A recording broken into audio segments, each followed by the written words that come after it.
JBN, we keep you informed. Commissioner condemns shooting of cop.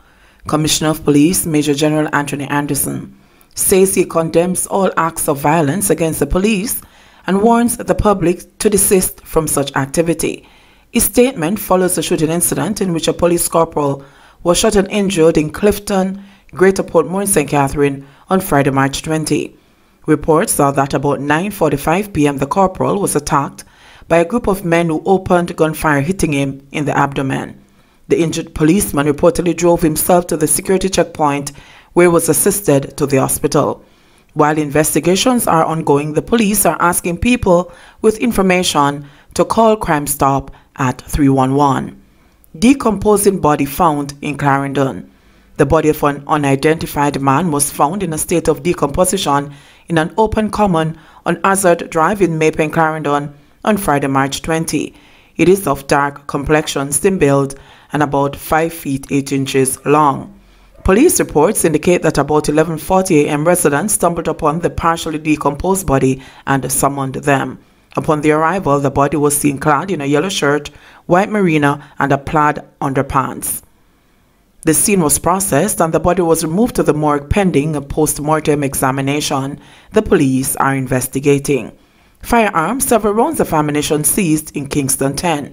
One gun and several assorted rounds of ammunition were seized during a police operation on Verene Avenue, Kingston 10 on Wednesday. According to reports from the Halfway Tree Police, the following items were seized during a search of a premises: 1.38 revolver, 38.38 rounds of ammunition, 1 12-gauge cartridge, 8 5.56 cartridges. No one was arrested in connection with the seizure. Woman allowed to disembark cruise ship in Jamaica test positive for coronavirus in the U.S. A woman who was reportedly allowed to disembark a cruise ship earlier this month in Jamaica to get medical attention has tested positive in the United States for the coronavirus. Norwegian Cruise Line has notified passengers who sailed on Norwegian Breakaway's March 7 trip following media inquiries.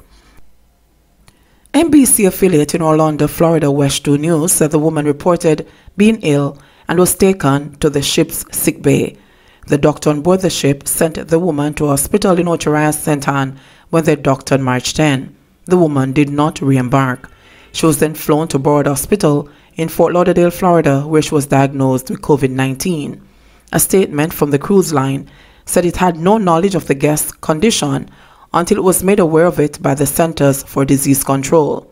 It said it performed pre-embarkation medical screenings, which included a non-touch temperature screening, as well as a pre-embarkation health questionnaire certifying the guest's health status and recent travel history. The cruise line said it was not aware of other cases from that voyage. West 2 News said the passengers who were on the ship are now wondering why the cruise line waited 4 days to let them know about the positive test. Cornpiece resident among 3 now in Clarendon COVID isolation ward. Health authorities in Clarendon have isolated 3 patients who have turned up with flu-like symptoms. They have since been tested for the coronavirus and are awaiting the results. One of the patients is reported to have interacted with a 79-year-old man from Cornpiece in the parish who died 2 days ago from complications with the COVID-19. The other 2 patients have a recent travel history. Cornpiece is now under quarantine as the health ministry said the deceased man interacted with many people from several homes when he was most infectious. The deceased patient arrived in Jamaica from New York last week. In the meantime, Clarendon health authorities are bracing for more potential cases of the coronavirus. One source said that the 24-bed ward at the Maple Hospital has been converted into an isolation area. At the same time, public health personnel are continuing to carry out their investigations in Cornpiece. Jamaica has so far recorded 19 cases of the coronavirus with 1 death. Incoming passengers barred under new measures announced by government. All Jamaican airports and the seaports will be closed to incoming passenger traffic effective today at 11:59 p.m. as the government increases its efforts to curb the spread of COVID-19. Incoming and outgoing cargo as well as outgoing passengers will be allowed. Prime Minister Andrew Holness, who made the announcement in a press conference last evening, said the new measures would run for an initial 14 days. 3 more patients have been confirmed with the virus, bringing the total to 19. Minister of Health and Wellness, Dr. Christopher Tufton, said based on assessments, it was fundamental for movement to be paused.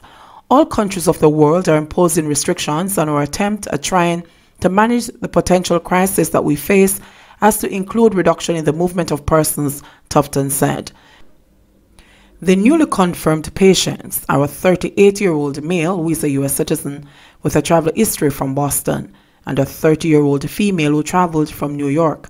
They arrived in Jamaica on March 14 and March 17 respectively. The third patient is a 60-year-old female who is a retired resident of Portland. She is still under investigation. Tufton made an appeal for passengers on 3 recently landed JetBlue flights to make contact with the health ministry. These flights are flights that had persons who eventually tested positive, Tufton said. The Prime Minister noted that a quarantine center would be established at the University of the West Indies, Mona, and final year medical students would be utilized to support the clinical and surveillance activities of the health ministry. Meanwhile, Minister of Justice Delroy Chuck said consistent with the measures the government has taken, court operations will be scaled down for the period March 23 to April 20. This means that all trials in the period will be postponed and new dates will be put on the website or can be obtained by calling certain numbers. Persons who are on bail, the bail will be stayed until the next court day, Chuck explained. The courts will remain open to deal with maintenance payments, matters affecting children, and matters arising out of the Quarantine Act, among other things. Daughter of COVID-19 death victim points to tracing system weaknesses. The eldest daughter of the 79-year-old Clarendon man who died after testing positive for the novel coronavirus disease COVID-19 says although she has not been instructed by health officials to self-quarantine, she has taken the decision to do so to protect other people. Her revelation has raised questions about the efficacy of the tracing method being used by the health authorities. In a phone interview yesterday, the woman, who will not be named, divulged that she had been in direct contact with her father, who arrived in the island with his son, wife, and grandson from New York on Thursday, March 12. He died days later while in isolation at hospital, becoming the first person to succumb to the disease in the country. No one come to me as yet, but I put myself on quarantine. I am not coming out. I have decided to stay out the 14 days. When he came, I went there Friday and he was sleeping, and in the day I woke up and I went in to him and he talked to me and I left and come home, the woman who lives in the parish shared. She said she returned to the family home on Monday after learning that her father's health had deteriorated significantly, and along with her brother accompanied him to the Lionel Town Hospital in the parish. The woman said after leaving the hospital, she returned to the family residence in Cornpeace Settlement, also in Clarendon, where health officials subsequently visited on Wednesday and checked each family member's temperature before she was allowed to return to her home in another district in the parish. Them asked me who am I living in my house, because them said they were going to come to my house. So I asked them if them is going to test me again, and them said no, because I have already been tested. I don't see anybody come, so I just keep here. Everybody was tested and everybody was fine. So I just decide to stay in, since as them have the room are talking and spreading. I know that if I even come out, I can't go to no taxi, because no taxi now go carry me. So I just decide to keep in, she said, insisting that her father did not die from the virus. No, I'm not convinced is it. I don't believe it is it. I don't believe. He had these complicated sicknesses. So I don't believe it's no corona. I don't believe it. But as me say, even if I hit him dead already, and if I no hit him dead already, so me just call it a loss. I lost my father, she added. At the same time, she said the family members who had arrived in the island with the deceased are in quarantine. On Thursday, Prime Minister Andrew Holness told the House of Representatives that the decision to quarantine a section of Cornpeace was taken after the family members of the deceased refused to cooperate with the Ministry of Health and Wellness officials, having been in contact with the deceased and residents in the rural community. Holness said on Wednesday a public health team visited Cornpeace, where family members were generally uncooperative and refused to be quarantined without documented proof that the deceased had tested positive for COVID-19. He said in collaboration with the health authorities, The Director General of the Office of Disaster Preparedness and Emergency Management had given directives to regulate the movement of people, animals, and vehicles into, out of, and within quarantine effectively, placing the community under quarantine for 14 days to allow for the public health investigations to continue. The deceased that arrived in the island from New York on JetBlue flight number 2959, all passengers on that flight have since been asked to self-identify to authorities. JBN, we keep you informed. Please remember, subscribe, like, share, leave us a comment, and click the notification bell to receive our daily news items.